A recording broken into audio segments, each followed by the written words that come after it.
तेलंगाना के वज़ीर आला रेवंत रेड्डी ने doctor B R Ambedkar secretariat में एक जायजा इजलास मुनक्किद किया।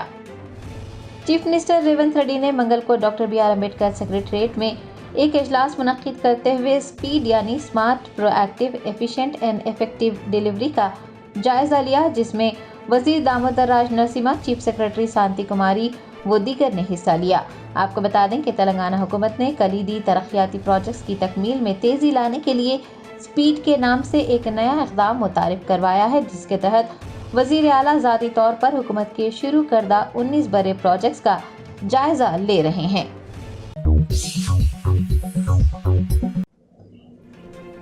MN research and educational foundation के ज़ेर एहतमाम आइंदा माह हैदराबाद में पहली बार मुकाबला अज़ान बराए जुनूबी हिंद मुनक़्क़िद हो रहा है। शहर हैदराबाद में पहली बार मुकाबला अज़ान बराए जुनूबी हिंद सितंबर के महीने में मुनक़्क़िद होगा। MN research and educational foundation के डायरेक्टर मोहम्मद ज़हीरुद्दीन और क़ारी मोहम्मद नसीरुद्दीन मंशावी ने मीडिया के नुमाइंदों को बताया कि 13 सितंबर बरोज़ जुमा सुबह 9 बजे ता शब 9 बजे मस्जिद हसन वाक़े बालानगर में मुसाबिक़ा मुनक़्क़िद होगा। मुकाबले में तेलंगाना, आंध्रा, कर्नाटक, तमिलनाडु और केरला के मौज़नीन के अलावा अज़ान का मुज़ाहरा करने वाले हज़रात हिस्सा ले सकते हैं। ख्वाहिशमंदों से अपनी अज़ान की वीडियो दिए गए व्हाट्सएप नंबर पर रवाना करने की ख्वाहिश की गई है। हर उम्मीदवार को अपनी अज़ान की वीडियो के साथ नाम, उम्र, मोबाइल नंबर और मुकाम की तफसीलात भी लिखनी होगी और आधार कार्ड या फिर कोई शनाख्ती कार्ड भी साथ रखना होगा। ज़हीरुद्दीन ने बताया कि अज़ान के मुकाबले सीनियर और जूनियर 2 ग्रुप्स में मुनक़्क़िद होंगे। जूनियर ग्रुप में 5 साल से 15 साल की उम्र तक और सीनियर ग्रुप में 16 साल से 35 साल तक के उम्मीदवार हिस्सा ले सकते हैं। दोनों ग्रुप्स में पहला मुकाम हासिल करने वाले को फ़ीकस 50,000 रुपये नकद इनाम, तौसीफ़ी सनद के साथ हज़रत सैयदना बिलाल हबशी रज़ियल्लाहु ताला अन्हु और हज़रत सैयदना अब्दुल्ला इब्न मक्तूम रज़ियल्लाहु ताला अन्हु गोल्ड मेडल्स दिए जाएंगे। ये साउथ इंडिया का जो अज़ान का मुकाबला है, MN research and educational foundation की जानिब से जो मोहम्मद नज़ीरुद्दीन साहब ने इसको क़ायम किया था और उनके फ़र्जंदान यहाँ मौजूद हैं, मोहम्मद ज़हीरुद्दीन साहब और खलील साहब जो इसके डायरेक्टर्स हैं और इस मुसाबिक़े के कन्वीनर्स भी हैं। और इसकी गर्ज़ व गायत ये है कि मुआशरे में मौज़िनीन का मकाम और अज़ानों को खूबसूरत बनाया जाए और मसाजिद के बुलंद मीनारों से खूबसूरत अज़ानें गूंजें। इस सिलसिले में एक बहुत मुशावरत के बाद एक ये बात तय पाई कि एक अज़ान का मुसाबका रखा जाए और जिसमें 2 ग्रुप रखे जाएं, जूनियर और सीनियर ग्रुप। और फिर जब इनाम की बात आई तो जनाब ज़हीरुद्दीन साहब और जनाब मोहम्मद खलील सलाहुद्दीन ने कहा कि बेहतर से बेहतर जो इनाम हम रख सकते हैं तो 50,000 रुपये का पहला इनाम रहेगा हज़रत बिलाल हबशी रज़ियल्लाहु अन्हु गोल्ड मेडल के साथ और एक खूबसूरत सनद के साथ सीनियर ग्रुप में। जूनियर ग्रुप में जो दूसरे मौज़ीन रसूल थे हज़रत अब्दुल्ला इब्न उम्मे मक्तूम रज़ियल्लाहु अन्हु, उनके नाम से दूसरा गोल्ड मेडल है, वो भी 50,000 रुपये पर मुश्तमिल है और एक खूबसूरत सनद के साथ और उस गोल्ड मेडल के साथ। उसके बाद दूसरा जो पोजीशन रहेगा, दूसरी पोजीशन पे आने वाले मौज़िनीन किराम को 25,000 रुपये दिए जाएंगे और तीसरे पोजीशन पे आने वालों को 15,000 रुपये दिए जाएंगे। उसके अलावा 10 कंसोलेशन प्राइजेज़ रखे गए हैं हर ग्रुप में। जूनियर और सीनियर ग्रुप में 10 कंसोलेशन प्राइज़ हैं, तरगीबी इनाम, फ़ीकस 5,000 रुपये। और जो मुंतखबा 25 मौज़िनीन में से बाकी के जो बचे हुए मौज़िनीन रहेंगे उनको उनके इकराम के लिए 2,000 रुपये और सनद दी जाएगी। और ये तमाम मुसाबिक़ा में आने वाले शुरका के लिए क़याम ताम का मुफ्त नज़म रहेगा और जो आने वाले जो मौज़िनीन हैं, जो मुसाहिमीन हैं मुकाबले में आने वाले, उनके लिए आने जाने का टिकट भी इंशाल्लाह दिया जाएगा। ये पहला मुसाबका है इंशाल्लाह। ये अब पहली मरतबा हम जनूबी हिंद का मुसाबका कर रहे हैं। इंशाल्लाह इसके बाद कुल हिंद ऑल इंडिया करेंगे और अल्लाह की तौफीक अगर हुई तो इंटरनेशनल भी करेंगे इंशाअल्लाह ताला, इंशाअल्लाह। कुल हिंद मजलिस इत्तेहादुल मुस्लिमीन के नामपल्ली एमएलए मोहम्मद माजिद हुसैन के हाथों चीफ मिनिस्टर रिलीफ फंड्स के चेक्स की तकसीम अमल में आई। बेस्ट असदुद्दीन ओवैसी सदर कुल हिंद मजलिस इत्तेहादुल मुस्लिमीन व रुकन पार्लियामेंट हैदराबाद की हिदायत पर नामपल्ली एमएलए मोहम्मद माजिद हुसैन ने पार्टी के हेडक्वार्टर दारुसलाम में चीफ मिनिस्टर रिलीफ फंड्स के 45 मुस्तफिदीन में चेक्स तकसीम किए। तकसीम शुदा चेक्स की मालियत 20,70,000 रुपये रही। इस मौके पर पार्टी के कॉरपोरेटर्स, सीनियर लीडर्स व दीगर मौजूद थे।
बीआरएस रहनुमा व तेलंगाना अक़लियती मालियती कॉरपोरेशन के साबिक़ सदर नशीन इम्तियाज़ इसाक़ ने एमएलसी के कविता को जमानत देने पर सुप्रीम कोर्ट से इज़हार तशक्कुर किया। दिल्ली शराब पॉलिसी मामले में सुप्रीम कोर्ट ने बीआरएस रहनुमा के कविता को राहत देते हुए उनकी दरख्वास्त जमानत मंजूर कर ली है। बीआरएस के अक़लियती कायदीन व साबिक़ सदर नशीन इम्तियाज़ इसाक़, मोहम्मद मसीउल्लाह खान, दीगर कायदीन और कारकुनान ने तेलंगाना भवन में आतिशबाजी की जश्न मनाया। बाद अज़ां वो के कविता की रिहाइश गाह पहुंचे, जहां पर उन्होंने बड़े पैमाने पर आतिशबाजी की और के कविता को जमानत मिलने का जश्न मनाया। इस मौके पर एक दूसरे में मिठाइयां भी तकसीम की गई। टीएमएफसी के साबिक़ चेयरमैन मोहम्मद इम्तियाज़ इसाक़ ने कहा कि बीआरएस एमएलसी के कविता को जमानत मिलने पर पार्टी कैडर में खुशी की लहर दौड़ गई है। अदालत उज़्मा ने जो फैसला सुनाया है, सभी उसका खैर मक़दम करते हैं और अदालत का शुक्रिया भी अदा करते हैं। उन्होंने इस बात का यकीन जाहिर किया है कि आइंदा इंतखाबात में भारत राष्ट्रीय समिति की जीत यकीनी होगी कि कविता रियासत के मुख्तलिफ अजला का दौरा करते हुए पार्टी को मुस्तहकम करने का काम करेंगी। में एक खुशी की लहर दौड़ रही है क्योंकि हमारे बीआरएस पार्टी के एमएलसी जनाब कविता मैडम साहिबा को जो है बेल मिली है, जो दिल्ली लिकर केस में जो है उनको 165 दिनों से जो है जेल में रखा गया था, तिहाड़ जेल में।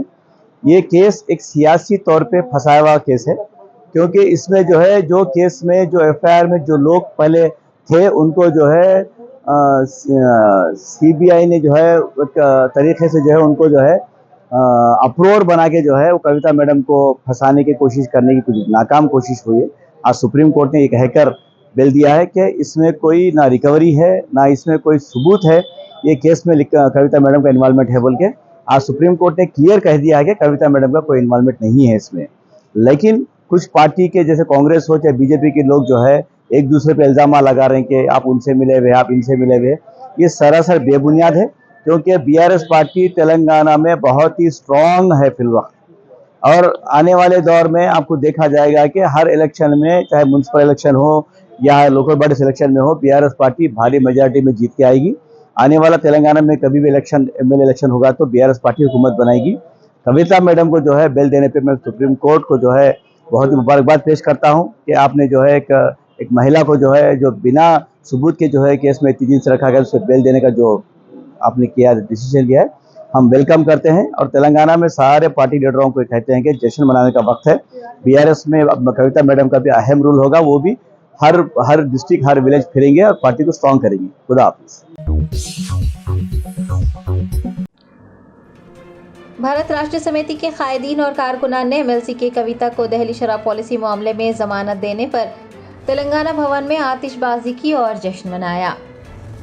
सुप्रीम कोर्ट ने दहली शराब पॉलिसी मामले में बीआरएस एमएलसी के कविता को जमानत दे दी है। अदालत के फैसले के बाद तेलंगाना भवन में जश्न का माहौल देखा गया। अक़लियती कायदीन मोहम्मद महमूद अली, साबिक सदूर नशीन मसीउल्लाह खान, इम्तियाज इसाक के अलावा पार्टी के अराकीन असम्बली व दीगर ने आतिशबाजी की और जश्न मनाया। इस मौके पर उन्होंने कहा कि बगैर किसी सबूत के 166 दिन तक के कविता को गैर कानूनी तौर पर जेल में महरूस रखा गया और इस मामले में बिलाखिर इंसाफ की जीत हुई। उन्होंने खुशी का इजहार करते हुए अदालत उज़्मा के फैसले का खैर मकदम किया और सुप्रीम कोर्ट से इजहार तशक्कुर भी किया।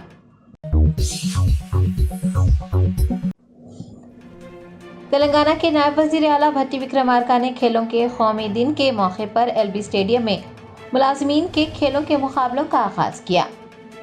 तेलंगाना स्पोर्ट्स अथॉरिटी के ज़ेर एहतमाम 29 अगस्त को खेलों के कौमी दिन के मौके पर मुख्तलिफ तक़रीबात मुनक़्क़िद की जाएंगी। दरी असना मुख्तलिफ खेल मुकाबलों का भी इनेकाद किया जा रहा है। तेलंगाना के नायब वज़ीर आला भट्टी विक्रमार्का ने मंगल को शेर हैदराबाद के एलबी स्टेडियम में मुख्तलिफ महकमों के मुलाजमीन के लिए खेलों के मुकाबलों का आगाज किया।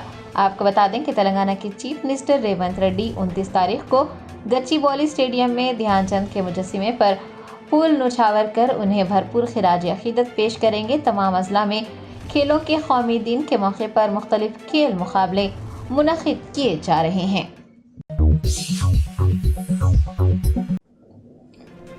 नवाब बरकत आलम खान और नवाब अहमद आलम खान की जानिब से कुल हिंद मजलिस इत्तेहादुल मुस्लिमीन के सदर, अराकीन असम्बली और अराकीन कौंसिल के एजाज़ में एक तहनीती तकरीब मुनक़्क़िद की गई। शमशाबाद के मेट्रो क्लासिक गार्डन में नवाब बरकत आलम खान और नवाब अहमद आलम खान की जानिब से एक अजीम शान तहनीती तकरीब मुनक़्क़िद हुई। नवाब बरकत आलम खान और नवाब अहमद आलम खान ने AIMIM सदर बेस्ट असदुद्दीन ओवैसी, फ्लोर लीडर अकबरुद्दीन ओवैसी, अराकीन असम्बली मोहम्मद मुबीन, अहमद बिन अब्दुल्ला बलाला, कौसम मोहिउद्दीन, माजिद हुसैन, मीर जुल्फ़िकार अली और जाफ़र हुसैन मेराज के अलावा MLC मिर्ज़ा रहमत बेग को तहनीत पेश की।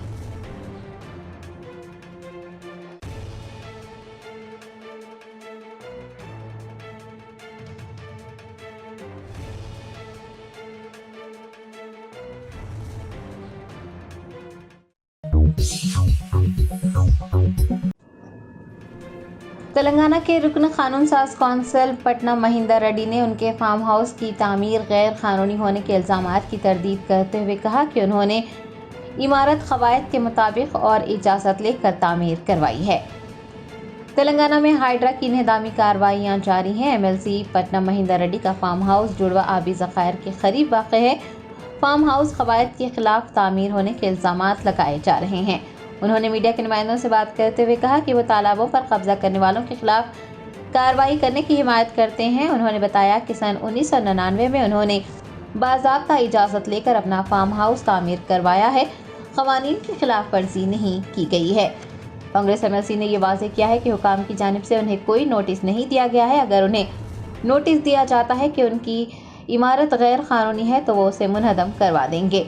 उन्होंने जियो 111 का हवाला देते हुए कहा कि उस हुक्मनामे के तहत अराजी तामीराती मकासद के लिए 10% तक इस्तेमाल की जा सकती है और उस अराजी पर उनके अलावा बहुत सी बाअसर सियासी शख्सियात की जायदादें भी है।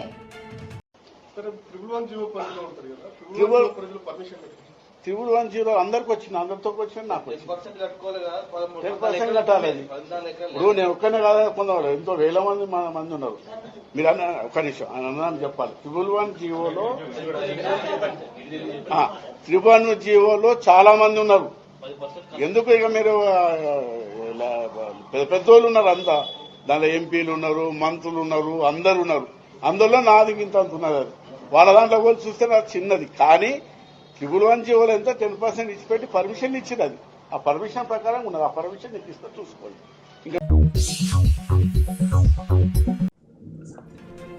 हैदराबाद के इंचार्ज मिनिस्टर पूनम प्रभाकर और IT मिनिस्टर श्रीधर बाबू ने गणेश त्यौहार के इंतजामात का जायजा लिया। गणेश त्यौहार के पेश नज़र रियासती वज़रा पूनम प्रभाकर और D श्रीधर बाबू ने MCHRD में एक जायजा इजलास मुनक़िद किया, जिसमें अजीम तर बल्दी हैदराबाद की मेयर गदवाल विजय लक्ष्मी, डिप्टी मेयर मोते श्रीलता शोभन रेड्डी, हैदराबाद के पुलिस कमिश्नर के श्रीनिवास रेड्डी, भाग्यनगर गणेश उत्सव कमेटी और बालापुर गणेश उत्सव कमेटी के मेंबरान ने शिरकत की। इस मौके पर पूनम प्रभाकर ने कहा कि हुकूमत की जानिब से गणेश त्यौहार के कामयाब इनेकाद के लिए तमाम इंतजाम किए जाएंगे और अवाम के ताउन की भी अशद ज़रूरत रहेगी। उन्होंने कहा कि तेलंगाना में कांग्रेस हुकूमत के क़याम के बाद ये पहला गणेश त्यौहार है और सबके ताउन से ये त्यौहार शानदार अंदाज में मनाया जाएगा। पूनम प्रभाकर ने तमाम महकमों के जिम्मेदारान को एक दूसरे के साथ ताउन करने और गणेश त्यौहार का इनेकाद पुरअमन और कामयाब बनाने की हिदायत जारी की है।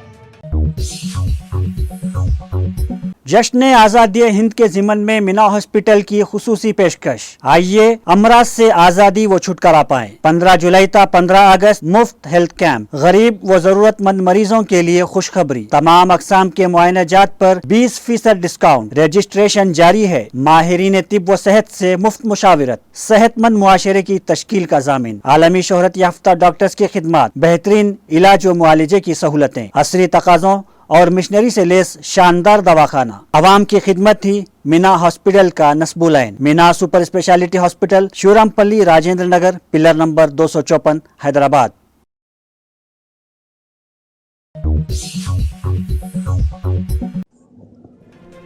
महबूबाबाद जिले के बियारा मंडल में एक RTC बस ने मोटरसाइकिल को टक्कर दे दी। 2 अफराद शदीद जख्मी हो गए।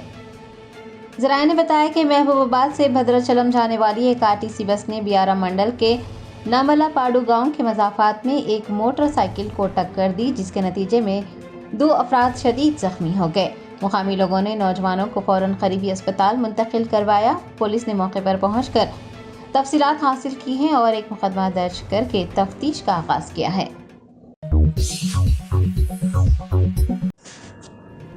रियासत आंध्र प्रदेश के काकीनाडा जिले के पर्तिपाडु में समेत ग़िज़ा खाने से 49 तलबा बीमार पड़ गए।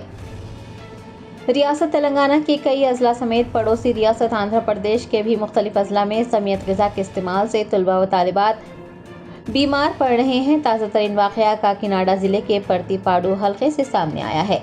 एलेश्वरम गुरुकुल स्कूल में गैर मियारी खाना खाने से 49 तलबा बीमार पड़ गए। तलबा को इलाज के लिए एलेश्वरम के सरकारी अस्पताल में भर्ती करवाया गया। जिला कलेक्टर इस वाक़े की इतला मिलने पर अस्पताल पहुंचे। उन्होंने तलबा से बातचीत करते हुए उनकी मिजाज पुरसी की, डॉक्टरों से भी तफसीलात हासिल की।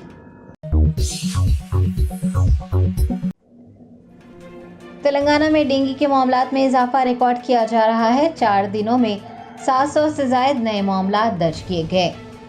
सेहत आमा और ख़ानदानी बहबूद के डायरेक्टर के जारी करदा आदाद शुमार के मुताबिक 25 अगस्त तक तेलंगाना में डेंगू के केसेस की कुल तादाद 5372 रिकॉर्ड की गई थी। 21 अगस्त को 4648 केसेस दर्ज किए गए थे, लेकिन 22 अगस्त से 25 अगस्त के दरमियान डेंगू के केसेस में तेज़ी से इजाफा हुआ है और 724 केसेस रिकॉर्ड किए गए हैं।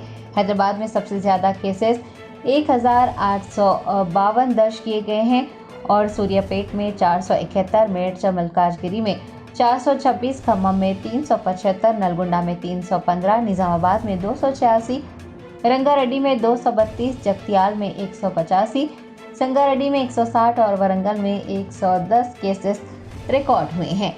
ओहदेदारों ने बताया कि 25 अगस्त तक कुल 81,932 टेस्ट किए गए थे और जिसके रिजल्ट्स की शरह 6.5% रही है। सेहत आमा और ख़ानदानी बहबूद के डायरेक्टर बी रविंदर नायक ने कहा है कि अगस्त और सितंबर के महीनों में आमतौर पर मूसलाधार बारिशों और वेक्टर की कसाफत में इजाफे की वजह से डेंगू के केसेस में इजाफा होता है। आवाम को एहतियात बरतने और साफ सफाई का ख्याल रखने का मशवरा दिया जाता है। गोशामहल के बीजेपी एमएलए राजा सिंह ने ओवैसी बरादरान पर बड़लागुड़ा में झील की अराजी पर कब्जा करके फातिमा ओवैसी कॉलेज तामीर करने का इल्ज़ाम लगाया है। बीजेपी एमएलए राजा सिंह ने कुल हिंद मजलिस इत्तेहादुल मुस्लिमीन के सदर व हैदराबाद एमपी बेस्ट असदुद्दीन ओवैसी और फ्लोर लीडर अकबरुद्दीन ओवैसी पर झील की अराजी पर कब्जा करने का इल्ज़ाम लगाते हुए कहा कि दोनों भाइयों ने बड़लागुड़ा में झील के कुल 30 एकड़ रकबे में से 12 एकड़ अराजी पर कब्जा करके फातिमा ओवैसी कॉलेज तामीर किया है। उन्होंने दोनों पर मुफ्त तालीम के नाम पर करोड़ों रुपये कमाने का भी इल्ज़ाम आयद किया। गोशा महल एमएलए ने झीलों के एफटीएल या बफर जोन में तामीरात करते हुए क़वानीन की खिलाफ वर्जी करने वालों के खिलाफ कार्रवाइयाँ करने पर तेलंगाना के चीफ मिनिस्टर रेवंत रेड्डी का शुक्रिया भी अदा किया। अपने पैगाम में उन्होंने कहा कि Chandrayangutta MLA Akbaruddin Owaisi chief minister को धमकी दे रहे हैं कि अगर उनके तालीमी इदारे को मुनहदम करने की कोशिश की गई तो वो 40,000 से ज़ायद तलबा के साथ एहतजाज करेंगे। राजा सिंह का कहना है कि माजी में भी इसी तरह के तबसरे किए गए हैं। चीफ मिनिस्टर रेवंत रेड्डी को ओवैसी बरादरान से खौफजदा नहीं होना चाहिए। उन्होंने वज़ीर आला से अपील की है कि वो तजावुज़ात के खिलाफ मज़ीद कार्रवाई करें। Owaisi Fatima KG to PG free education పేరు పైన ఒక చెరువులోనే అంటే 12 ఎకరాలు చెరువు ల్యాండ్ని కబ్జా చేసి వీళ్ళు అయ్యా జాగీర్ లాగా ఒక కాలేజ్ వీళ్ళు కట్టుకున్నారు. అంటే అప్పుడు బీఆర్ఎస్ ఈ ఎంఐఎంకి గులాం పార్టీ ఉండే కదా, వాళ్ళు సపోర్ట్ తీసుకొని ఈ మొత్తం చెరువుని దాదాపు 30 ఎకరాలు ఆ చెరువు ఉంటే దాంట్లో 12 ఎకరాలు ఈ ఎంఐఎంఓలు ఈ గుండెలు ల్యాండ్ కబ్జా చేసి దానిపైన ఒక కాలేజ్ కట్టినారు. దానిపైన కంప్లైంట్ ఎవరు ఇచ్చినారు? ముస్లిమోలే. ఎందుకంటే వీరు ఫ్రీ ఎడ్యుకేషన్ పేరు పెట్టుకొని కోటి రూపాయలు సంపాదించుకుంటున్నారు ఈ ఇద్దరు అన్న తమ్ముళ్ళు. కానీ తెలంగాణలో కొత్త గవర్నమెంట్ వచ్చిన తర్వాత రేవంత్ రెడ్డి గారు చెరువు ల్యాండ్ పైన ఎఫ్టీఎల్ ల్యాండ్ పైన ఎవరైనా కబ్జాలు పెట్టుకుంటే దాన్ని మేము తీసేస్తామని ఒక మంచి నిర్ణయాలు వాళ్ళు తీసుకున్నారు. దానికి నా హృదయపూర్వకంగా ముఖ్యమంత్రి గారికి ధన్యవాదాలు. కానీ అక్బరుద్దీన్ ఓవైసీ ఒక వార్నింగ్ ఇస్తుండు ముఖ్యమంత్రి గారు. ఏమని? ఒకవేళ ఆ కాలేజ్ని డిమాలిష్ చేస్తే 40,000 మంది మా దగ్గర యువకులు ఉన్నారు అని ఒక వార్నింగ్ ఇస్తున్నారు. ముఖ్యమంత్రి గారు భయపడకండి. కిరణ్ కుమార్ రెడ్డి గారు కూడా ముఖ్యమంత్రి ఉండే ఆ సమయంలో కూడా ఈ కుక్కలు ఆ విధంగానే వార్నింగ్ ఇచ్చినారు.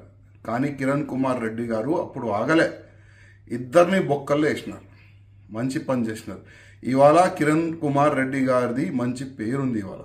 అదేవిధంగా మీరు కూడా ఒక సంకల్పం తీసుకున్నారు, ఎట్టి పరిస్థితుల్లో చెరువుకి కబ్జా చేసిన వాడికి నేను ఇవ్వను.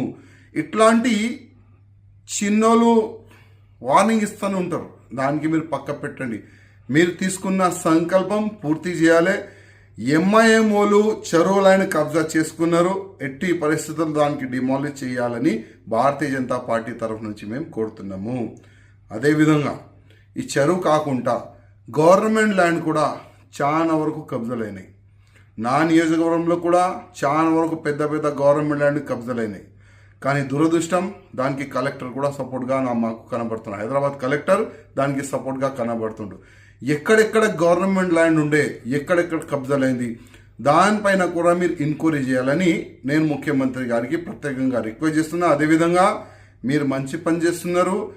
ఎవరెవరు చెరువుల పైన కబ్జా చేస్తున్నారు వాళ్ళకి మొత్తం మీరు డిమాలిష్ చేస్తున్నారు, ఆ చెరువుని మొత్తం క్లీన్ చేస్తున్నారు. దానికి మా హృదయపూర్వక ధన్యవాదం. మీరు ఈ విధంగానే చేయాలి.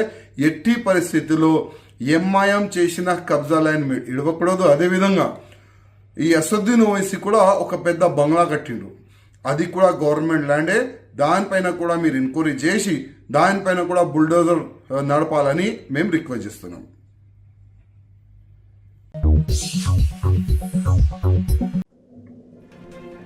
हैदराबाद के पुराने शहर में जहनी मुतासिरा शख्स की मंदिर पर संगबारी के वाक़े को बढ़ा चढ़ाकर पेश करने की कोशिशें की जा रही हैं। बीजेपी रहनुमा माधवी लता ने ओवैसी बरादरान से मुआफ़ी मांगने का मुतालबा किया है। हैदराबाद के रक्षापुरम इलाके में कल रात देर गए इस वक्त कशीदगी फैल गई जब एक जहनी मुतासिरा शख्स ने मंदिर पर संगबारी की। संगबारी करने वाले शख्स की वालदा का बयान है कि उनके बेटे का इलाज एक मेंटल हॉस्पिटल में किया जा रहा है। जैसे ही ये खबर फैली पुलिस की भारी जमीयत को वहां तैनात कर दिया गया, क्योंकि इस वाक़े के बाद अक्सरियती तबके के अफराद में बरहमी पाई जा रही थी। पुलिस ने उस शख्स को हिरासत में लिया है। पुलिस का कहना है कि छोटा सा वाक़या अमन को बिगाड़ देता है, वो इस मामले की जांच कर रही है। पुलिस ने दरियासना अवाम को मुंतशिर करते हुए हालात पर काबू भी पाया, लेकिन मंगल को जब ये इतलात आम हुई तो बीजेपी के कुछ कायदीन इसको फिर खवाराना रंग देकर कशीदगी पैदा करने की कोशिशें करते देखी गई। बीजेपी रहनुमा माधवी लता ने रक्षापुरम इलाके में बड़े पैमाने पर एहतजाज किया है और उन्होंने ओवैसी बरादरान से मंदिर में पेश आने वाले इस वाक़े के लिए मुआफ़ी मांगने का भी मुतालबा किया है। उनका कहना था कि जब तक तामीर नौ के लिए अखराजात की अदायगी नहीं हो जाती, अक़ीदतमंदों के समेत वो भी एहतजाज करती रहेंगी। तेलंगाना हुकूमत बिलखुसूस हैदराबाद सिटी पुलिस और डीजीपी तेलंगाना से ये दरख्वास्त की जा रही है कि फिर खवाराना हम आहंगी के तहफ़्फ़ुज़ के लिए हुकूमत बीजेपी की रहनुमा माधवी लता के खिलाफ कार्रवाई करें, क्योंकि वो झूठे मोटे इल्ज़ामात लगाकर झूठे बयानात देकर शहर में नफरत फैलाने और अमन व अमान को बिगाड़ने की कोशिश कर रही हैं। तेलंगाना के राज्य में हैदराबाद जो पुराना बस्ती सांसद है उसके अंदर चंद्रायणगुट्टा असेंबली कॉन्स्टिट्यूएंसी के अंदर रक्षापुरम है ये जगह। मैं इतना एड्रेस इसीलिए बता रही हूँ ताकि पूरा भारत देश को जानना पड़ेगा यहाँ पे क्या हरकत हो रहा है। कल का दिन गोकुलाष्टमी था, जहाँ हमारा कृष्ण भगवान का जन्म तिथि था। वो उस दिन हमारे एक भाजपा भाई ने बताया 16 मंदिरों को तोड़े हैं। क्या मजाक हो रहा है क्या? यहाँ पर हमारा गणेश चतुर्थी आ रहा है, आधी रात को 10 मीटर दूरी पे पुलिस स्टेशन है, 4 कैमरे लगाए हुए हैं। क्या है इनका हिम्मत? MIM वालों ने गुंडों के साथ आकर हमारा माता रानी दुर्गा का सर उड़ा दिए हैं। आज बता रही हूँ सारे देश को, हिम्मत नहीं होनी चाहिए हमारे मंदिरों के पास आकर हाथ लगाने के लिए। देख लेंगे, हम यही मांगते हैं आज कि MIM के MP और चंद्रायणगुट्टा के MLA आकर हमारा माता रानी के पास सर ठोक कर माफी मांगना चाहिए। और तेलंगाना का एंडोमेंट सुप्रीम कोर्ट ने दिल्ली शराब पॉलिसी मामले में BRS रहनुमा के कविता को राहत देते हुए उनकी दरख्वास्त जमानत मंजूर कर ली। सुप्रीम कोर्ट ने मंगल को दिल्ली शराब पॉलिसी मामले में BRS की रहनुमा के कविता को राहत दी है और उनकी दरख्वास्त जमानत मंजूर कर ली है। अपने फैसले में अदालत ने CBI और ED की तफ्तीशी कार्रवाइयों पर भी एतराज़ करते हुए उनके तरीक़ेकार पर सवाल उठाए हैं। याद रहे कि तेलंगाना के साबिक़ वज़ीर आला KCR की दुख्तर के कविता 15 मार्च से पुलिस हिरासत में थी। सुप्रीम कोर्ट ने ये वजाहत की है कि CBI और ED की तफ्तीश में शफाफियत की कमी है और दलीलें भी दुरुस्त नहीं है। अदालत उस्मा ने कहा है कि किसी भी मुल्जिम को ठोस सबूत के बगैर तवील अरसे तक हिरासत में नहीं रखा जा सकता। दरियासना सुप्रीम कोर्ट ने दिल्ली हाई कोर्ट के उस हुक्म को भी मुस्तरद कर दिया जिसमें हाई कोर्ट ने के कविता की जमानत की दरख्वास्त रद्द कर दी थी। सुप्रीम कोर्ट ने के कविता को दोनों मामले में 10 लाख रुपये के जमानती मसलके पेश करने, गवाहों के साथ छेड़छाड़ न करने और गवाहों को मुतासिर न करने की शर्त पर जमानत देने की हिदायत जारी की है।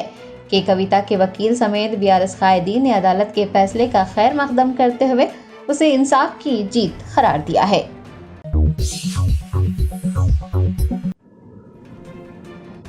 जम्मू कश्मीर में बानीहाल के कांग्रेस उम्मीदवार विखार रसूल वानी ने पर्चा नामजदगी दाखिल कर दिया।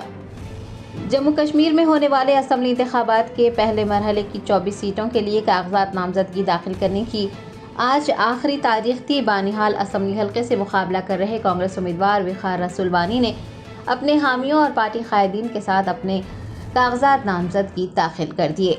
आपको बता दें कि जम्मू कश्मीर में होने वाले असेंबली इंतखाबात के पहले मरहले की 24 सीटों के लिए मंगल को कागजात नामजदगी दाखिल करने की आखिरी तारीख रही। कागजात की जांच पड़ताल 28 अगस्त को की जाएगी और कागजात वापस लेने की आखिरी तारीख 30 अगस्त मुकर्रर की गई है।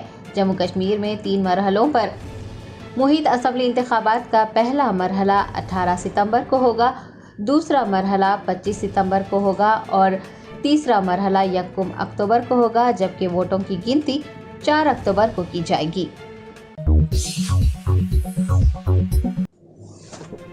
कुल-हिंद मजलिस इत्तेहादुल मुस्लिमीन के कारवान MLA व मेदक जिला इंचार्ज कौसम मोहिउद्दीन ने चीफ मिनिस्टर रिलीफ फंड्स के cheques AIMIM Zaheerabad general secretary Rafi के हवाले किए, जिसे उन्होंने इस्तफादा कुरिंदगान तक पहुंचा दिया। कुल हिंद मजलिस इत्तेहादुल मुस्लिमीन के जहीराबाद जनरल सेक्रेटरी रफ़ी ने पार्टी दफ्तर दारुस्सलाम में कारवान एमएलए व मेदक जिला इंचार्ज कौसम मोहिउद्दीन से मुलाकात करते हुए चीफ मिनिस्टर रिलीफ फंड्स के चेक्स के हवाले से नुमाइंदगी की थी। दरियासना कौसम मोहिउद्दीन ने रफ़ी को चीफ मिनिस्टर रिलीफ फंड्स के चेक्स हवाले किए। उन्होंने इस्तफादा कुरिंदगान से मुलाकात करते हुए चीफ मिनिस्टर रिलीफ फंड्स के चेक्स उन्हें सौंप दिए। इस्तफादा कुरिंदगान ने मजलिसी कायदीन से इजहार तशक्कुर किया है।